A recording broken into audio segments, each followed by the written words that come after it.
I've been called an adrenaline junkie or daredevil many times over the years, and I absolutely despise that definition. It shows complete lack of knowledge. These are people that have never taken a risk in their life. But if you take a risk just for the risk, in my opinion, that's super idiotic and short-sighted. It's not gonna end well. Nice and smooth. 3, 2, 1, see ya!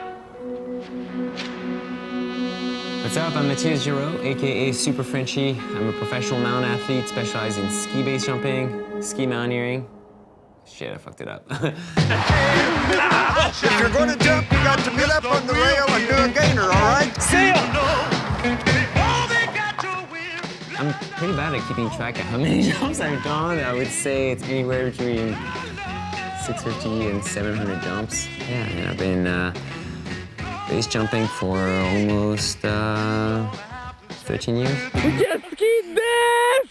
Oh my God! Growing up in the Alps, you're exposed to all the mountain sports. I grew up skiing, and then around the age of 9, I saw my first images of base jumping in a movie. And right there, I just knew, like, this is the tribe I belong to. I just have to pay my dues and earn my spot. It's definitely an odd way to make a living.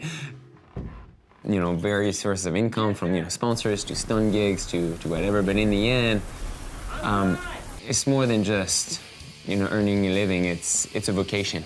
You dedicate your life to your craft, to your passion, and you do whatever it takes to shape your whole life around this.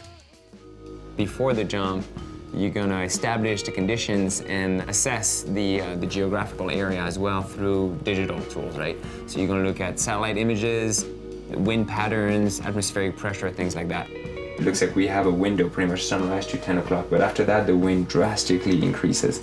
And then it's definitely not jumpable at all in the afternoon. When you're on the ground, you measure the cliff with rangefinders, and then you assess the weather patterns through, you know, the wind, things like that, with the windsock, or see what the vegetation is doing or the way the birds are flying. Scaling a cliff is only one part of the jump. The other crucial part is jumping gear I trust. I have been working with Squirrel for over 5 years now. They were more than just base jumpers. They're climbers, paragliders, skiers, and also world-class wingsuit pilots. We're just a collection of friends that make equipment for skydiving base jumping. We use everything that we make. Everybody, all the owners in the company, all the full-time employees use the equipment, right? He comes to us and he says, this is what I want to do.